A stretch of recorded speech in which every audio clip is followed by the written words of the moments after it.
Um soldado americano estava em sua base no Iraque. Era março de 2024. Ele estava vivo.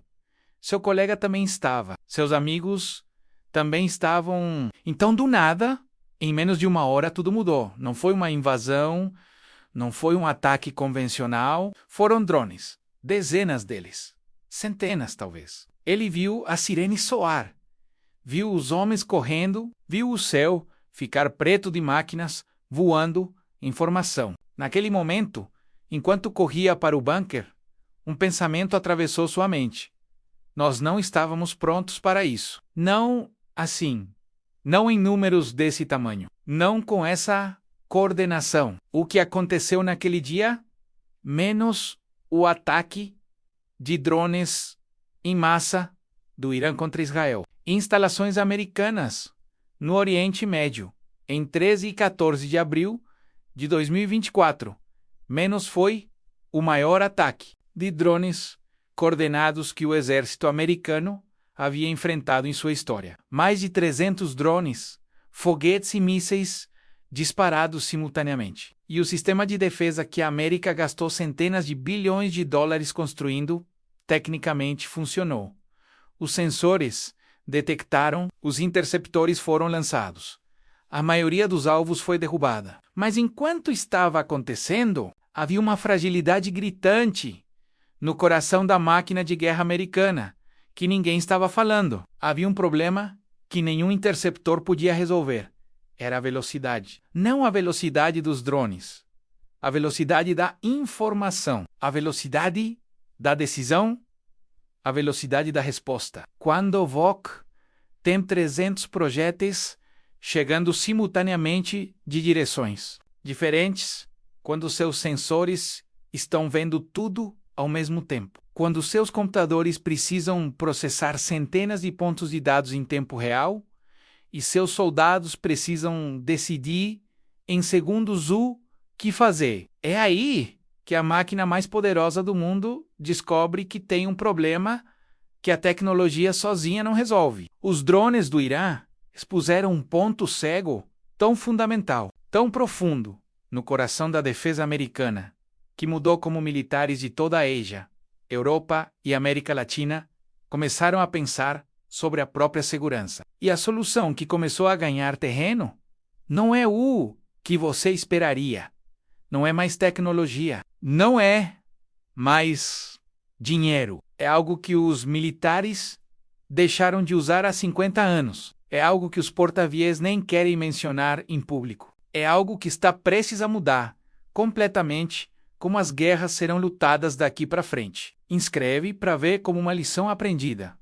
Em 13 de abril, está redesenhando as estratégias de defesa que vai proteger você e sua família nos próximos 20 anos. Para entender o que o ataque de drones iraniano esposou, você precisa voltar para onde essa história realmente começou. Não em 2024, em 2016, em uma base americana bem perto de Mosul, no Iraque. Um coronel chamado Marcus Hoffman, do First Air Defense Artillery Brigade, estava analisando relatórios de operações quando viu algo que o deixou em sono. Havia uma mudança silenciosa acontecendo nos cenários de conflito. Não era óbvia, mas estava lá. Os drones começavam a aparecer em números que os simuladores de guerra americanos não haviam previsto. Um drone era fácil derrubar. 10 drones era administrável. Mas e se fossem 100? E se as comunicações entre eles estivessem sincronizadas? E se a intenção fosse sobrecarregar o sistema de defesa, não pela qualidade de cada arma, mas pela quantidade simultânea? Hoffman começou a conversar com engenheiros de defesa e pesquisadores de guerra futura. O que eles descobriram assustou até os mais veteranos na instituição. O sistema de defesa aérea americano havia sido otimizado durante 50 anos para um tipo de ameaça muito específico, poucos alvos de alto valor, viajando em velocidades previsíveis e padrões reconhecíveis. Bombardeiros, caças, mísseis de cruzeiro. Essas máquinas eram lentas o suficiente para permitir análise, caras o suficiente para justificar o custo de um interceptor extremamente caro. Derrubá-las. Mas os drones mudaram tudo. Um drone pequeno custava entre 20 e 40 mil dólares. Um interceptor, para derrubá-lo, custava entre 1 e 2 milhões de dólares. Sua matemática estava invertida. Quanto mais drones você enviava, mais caro ficava para quem tentava se defender. E se você enviasse todos ao mesmo tempo? Se a intenção fosse saturar, não destruir, Hoffman viu o padrão claro demais. Apresentou seus achados. As conclusões foram documentadas em um relatório de 2018 da Rand Corporation, menos uma instituição de pesquisa conectada ao Departamento de Defesa americano. O relatório era claro. Os sistemas de defesa aérea dos Estados Unidos da América eram otimizados para o século passado. Precisavam se adaptar para o que vinha pela frente. Mas adaptação custa tempo, e tempo é o que guerras não dão. Para entender por que um ataque de drones em massa funciona, você precisa entender uma coisa fundamental sobre como os sistemas de defesa aérea realmente funcionam. Imagine um círculo. No centro está uma antena de radar. Essa antena varre constantemente o céu, procurando objetos. Quando encontra um, ele aparece na tela de um operador. Esse operador tem que identificar: é uma ameaça ou é um amigo? É um drone inimigo ou um avião civil desviado? É um teste ou é guerra? Essa identificação leva segundos, talvez 10 segundos, talvez 20. Então, se for confirmada como ameaça, um comando vai para um sistema de armas. Um radar de rastreamento se acopla àquele alvo. Um computador calcula a trajetória. Um mecanismo de lançamento se orienta. Um interceptor é disparado. Todo esse processo, do primeiro retorno do radar até o interceptor sair da Terra, leva entre 30 e 45 segundos, no melhor dos casos. Agora, coloque 150 drones chegando simultaneamente de 5 direções diferentes, cada um a uma altitude diferente, cada um em uma trajetória diferente. Seus radares agora estão vendo 150 alvos. Seus operadores agora precisam fazer 150 identificações. Seus sistemas de armas agora precisam rastrear 150 alvos. Mas um sistema de defesa aérea só consegue lançar um certo número de interceptores por minuto. Se você tiver capacidade de lançar 20 interceptores por minuto e tiver 150 alvos chegando, em 90 segundos, você consegue lançar no máximo 30 interceptores antes que o primeiro grupo passe. Matematicamente, você está perdendo. O professor Andrew Krepinevich, do Center for Strategic and International Studies, uma instituição de pesquisa que assessora o Pentágono, publicou em 2019 uma análise detalhada do que chamou de Attack Minus Defense Problem. A conclusão era incômoda.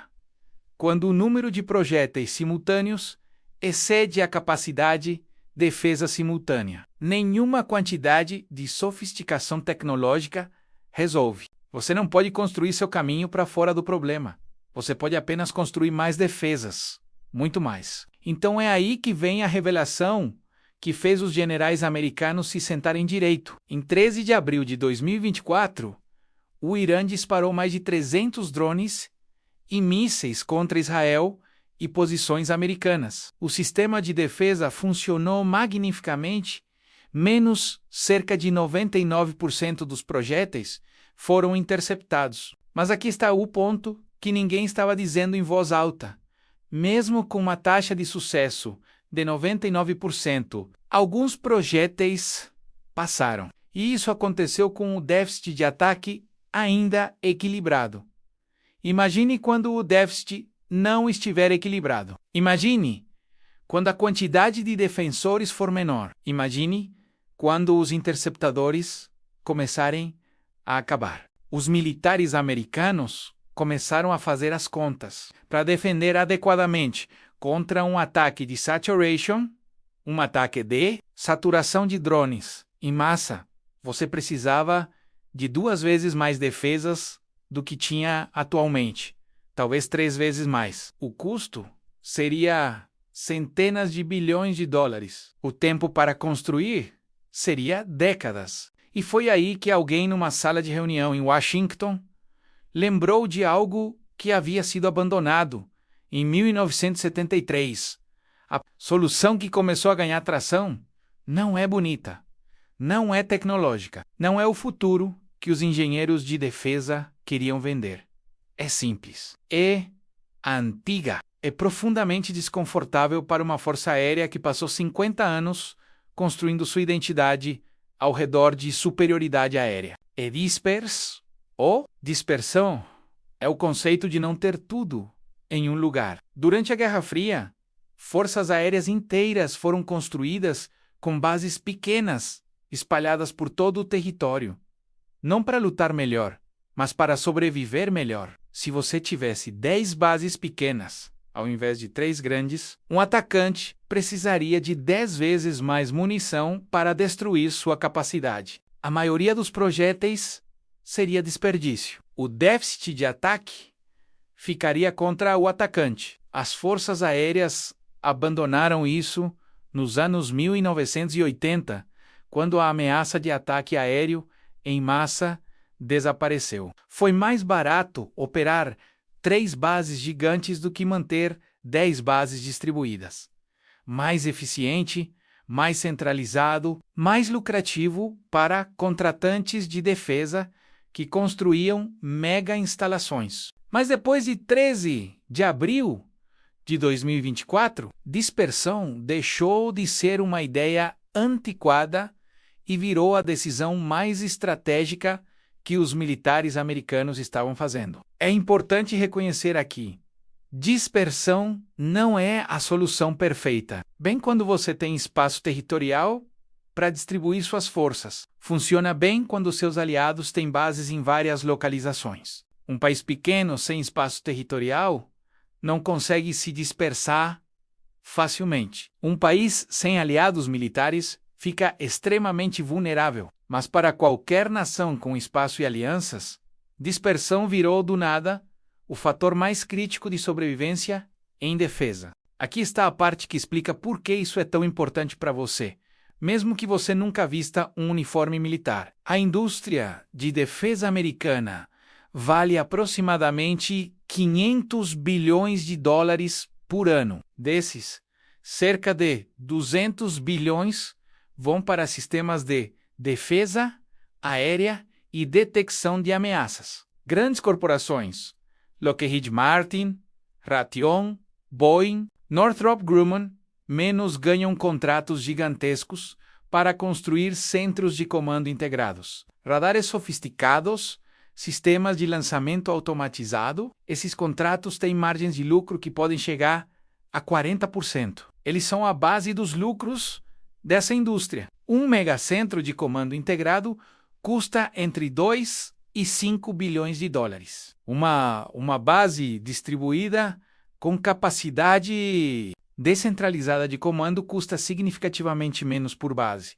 Mas você precisa construir muitas bases. A matemática econômica muda completamente. Quando você estrutura sua estratégia ao redor de dispersão, você não está comprando um super sistema. Você está comprando muitos sistemas menores. Menos lucro por unidade vendida. Mais unidades vendidas, mas margens menores. Durante décadas, a inércia institucional manteve a atenção focada em centralização porque era mais lucrativa para quem vendia. Não é conspiração, é economia racional. Um engenheiro que projeta um megasistema centralizado vira responsável por um contrato de 5 bilhões. Sua carreira é feita, aquele executivo que vende a visão de centralização para generais e congressistas ganha poder institucional e bônus significativo. Mas quando a realidade muda menos, quando drones em saturação deixam de ser teoria e viram realidade documentada, menos a estrutura inteira tem que se adaptar. E aqui está o que está acontecendo agora. Os militares americanos estão começando a exigir dispersão.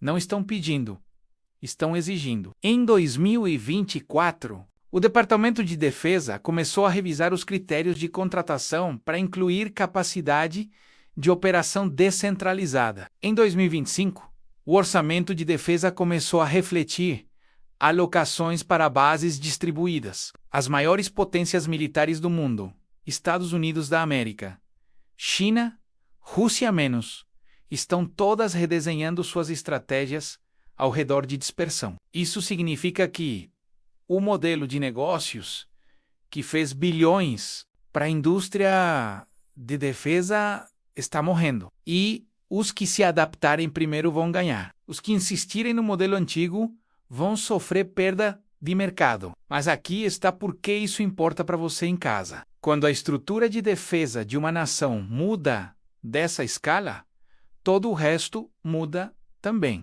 Como seus aliados se posicionam, como seus inimigos planejam, como as guerras serão lutadas nos próximos 20 anos, como a probabilidade de conflito regional aumenta ou diminui, como os recursos nacionais são alocados entre defesa, educação, saúde, infraestrutura. O ataque de drones iraniano de 2024 não foi apenas um evento militar, foi um expositor de realidade que vai estruturar décadas de política de segurança internacional. Agora vem a parte que talvez seja confusa. Como é que isso muda a estratégia de defesa em prática? A ciência por trás disso é simples. Um atacante com muitos projéteis baratos precisa distribuir seu ataque ao longo de múltiplos alvos para superar suas defesas. Um defensor com múltiplos objetivos distribuídos forçam o atacante a gastar munição em cada objetivo. Se você tiver 5 bases pequenas ao invés de uma base grande, um atacante que queria destruir 80% da sua capacidade, agora precisa atacar 4 bases, não uma. Precisa de 4 vezes mais munição, 4 vezes mais, 4 vezes mais coordenação. E se seus aliados têm suas próprias bases também, o problema do atacante fica ainda pior. Aqui está como isso está sendo implementado. Primeiro passo: identificação de capacidades críticas. Os militares estão mapeando quais funções são absolutamente necessárias para responder a uma ameaça comando central. Radares de detecção, sistemas de armas, comunicação, para cada função. Eles identificam qual é a quantidade mínima necessária para manter a resposta operacional. Segundo passo: distribuição de capacidades redundantes. Ao invés de um radar central, você tem 5 radares menores em 5 localizações. Ao invés de um centro de comando, você tem 3 centros de comando que podem operar de forma independente. Se um é destruído, os outros funcionam. Se 2 são destruídos, você ainda consegue responder. Terceiro passo: autonomia local. Cada base distribuída precisa ser capaz de tomar decisões sem esperar a aprovação do comando central. Isso requer treino massivo, sistemas de comunicação resilientes e protocolos de decisão clara. Uma base em Guam não pode esperar por um comando vindo de Washington, se há drones chegando em 5 minutos. Quarto passo: alianças e bases bilaterais. Um dos aprendizados mais importantes é que você não consegue se defender sozinho contra a saturação de drones. A Coreia do Sul precisa da presença americana. O Japão precisa de capacidade coordenada com aliados regionais. A organização do Tratado do Atlântico Norte precisa de integração mais profunda. Bases distribuídas agora significam bases em solo aliado, coordenadas em tempo real, operando sob protocolos compartilhados. Quinto passo: investimento em defesa regional. Aliados menores começam a receber tecnologia de defesa que antes era restrita. Ucrânia, Polônia, Bálticos estão recebendo sistemas de defesa aérea sofisticados, não porque alguém foi generoso, mas porque dispersão de defesa é agora estratégia de sobrevivência coletiva. Sexto passo: reorganização orçamentária. Em vez de um supercontrato de 5 bilhões para um megasistema, você tem 10 contratos de 300 milhões para sistemas distribuídos. A estrutura de gastos muda radicalmente. O resultado esperado é que quando drones em saturação chegarem, ao invés de tudo estar concentrado em um só lugar, onde pode ser destruído, a defesa está espalhada em múltiplas localizações operando de forma independente. A sobrevivência não depende de perfeição tecnológica, depende de distribuição. Um bônus importante: essa estratégia não só melhora a defesa contra drones em saturação, como também melhora resiliência contra ciberataques. Um ataque digital contra um comando central em Washington pode deixar todo o sistema offline. Um ataque digital contra um de 5 centros de comando deixa 4 funcionando. Lembra daquele soldado na base do Iraque que correu para o bunker quando os drones apareceram? Quando ele viu o céu ficar preto de máquinas voando em formação, ele sobreviveu. Seu colega sobreviveu. Seus amigos sobreviveram. A defesa funcionou. Mas enquanto ele estava naquele bunker, ouvindo as explosões, sentindo o tremer, ele não sabia que estava participando de um momento que ia mudar a estratégia de defesa do mundo inteiro. Aquele ataque de 13 de abril de 2024 não foi sobre o Irã, ou Israel, ou Estados Unidos da América. Foi sobre uma realidade que a tecnologia deixou transparecer. Centralização de poder, de comando, de defesa, não importa qual área menos é vulnerável. E dispersão, distribuição, redundância, aliança, menos. Essas são as estruturas que sobrevivem. Você não é um general, você não está planejando defesa nacional. Mas o princípio que você acabou de aprender, que concentração cria ponto cego, que distribuição cria resiliência, menos isso vale para tudo, para os seus negócios, para suas relações, para suas prioridades. As pessoas que entendem como funcionam os sistemas de poder reais, militares, econômicos, pessoais, essas pessoas fazem decisões fundamentalmente diferentes. Você saiu desse vídeo, nesse grupo. Essa é a verdade que não é contada em noticiário.